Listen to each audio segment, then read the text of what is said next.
Songs that don't sound complicated but totally are, part 1. Did you know that you can actually count the beginning of Blackbird in 7/4? Count with me. 1, 2, 3, 4, 5, 6, 7. 1, 2, 3, 4, 5, 6, 7. Or you can count 3 and then 4. 1, 2, 3, 1, 2, 3, 4. And aside from that one bit, it's in 4/4 the entire time. But to be honest, in the verse, I actually feel a 2/4 beat in there at a point. Hear me out. 1, 2, 3, 4. 1, 2, 3, 4. 1, 2, 1, 2, 3, 4. 1, 2, 3, 4. 1, 2, 1. If you want to find out why this is not only super cool, but really genius at the same time, then read the caption down below. Mwah. Songs that don't sound complicated but totally are, part 2. If Blackbird were a modern pop song, it would sound like this.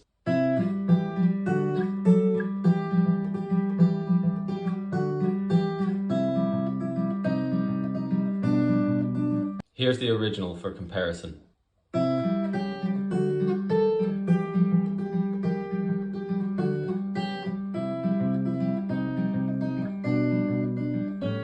Now I'm gonna sing the upper voice and play the lower voice. Ba ba ba ba ba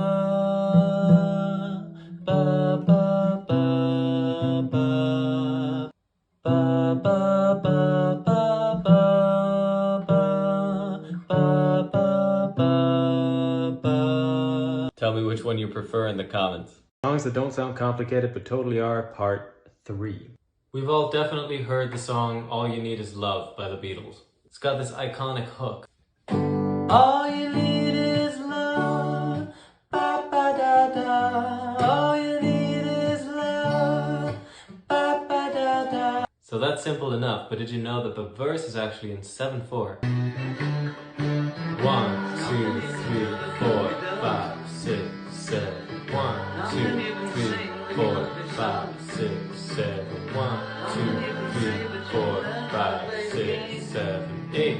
1, 2, 3, 4, 5, 6, 7.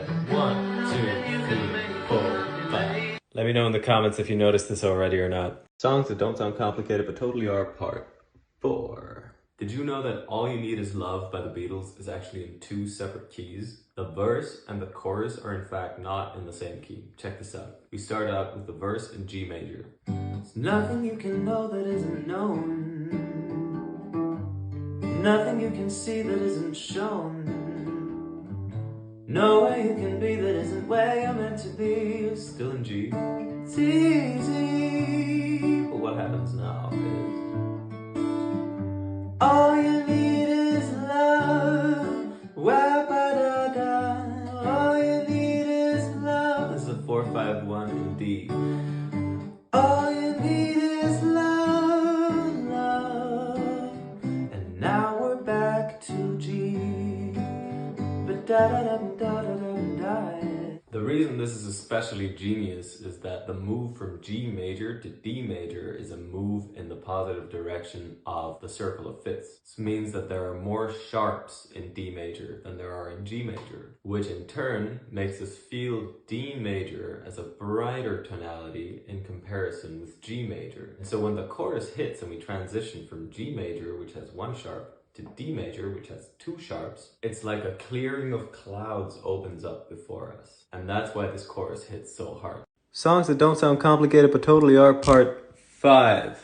Did you know that Here Comes the Sun by the Beatles actually has some odd meter in it? The song spends most of its runtime in 4/4. 1, 2, 3, 4. 1, 2, 3, 4. Here comes the sun. Da, da, da. Here comes the sun. Then the bridge hits.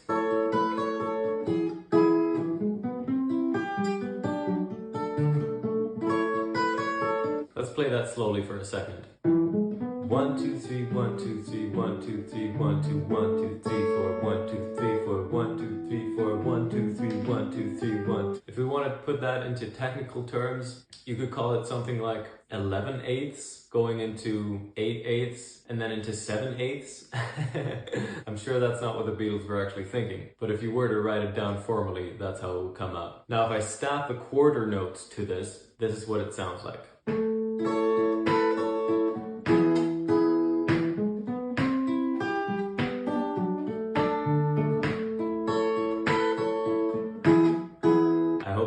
enlightening to you, like, share, and follow for more videos like these. If you're a songwriter and you want to be able to write songs like the Beatles, you need to know your music theory. If you want to learn and improve but you're not sure how to, then click this poll right here and I'll reach out with the next steps.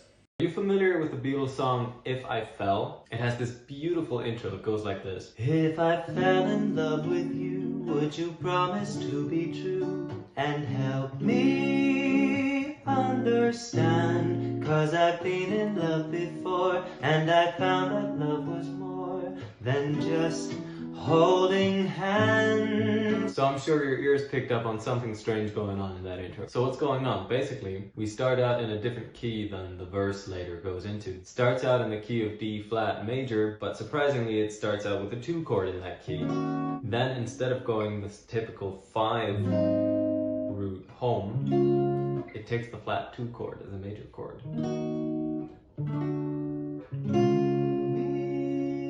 So it's really this typical 2, 5, 1, 6, 2, flat 2, 1, 6. And then on the second repetition it goes into the modulation to the actual song, which is a half step higher in D major. And to do that it basically starts looking at this flat 2 chord as the 1 chord instead. 2 in D flat, was I in love before, and then flat 2 in D flat.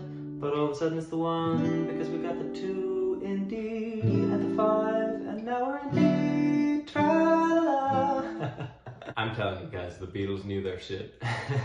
Songs that don't sound complicated but totally are perfect. Did you know that the song Help by the Beatles has a sneaky little modulation happening between the intro and the first verse? We start out in B minor. Help, I need somebody, help, not just anybody, help. You know I need someone. Before we go further, this chord's very interesting because it's a borrowed chord. E major, it's there to lend the key of B minor a bit of a brighter sound. It goes on. You know I need someone, help, ending up on an A7. And what our ears are expecting at this point is a resolution to D. When I was younger, so much younger than today. But of course this is not what ends up happening. The verse starts out in A major. Now, this is kind of sneaky, but if you really pay attention, you can notice a very clear key center change when the verse starts. You know I need someone, help.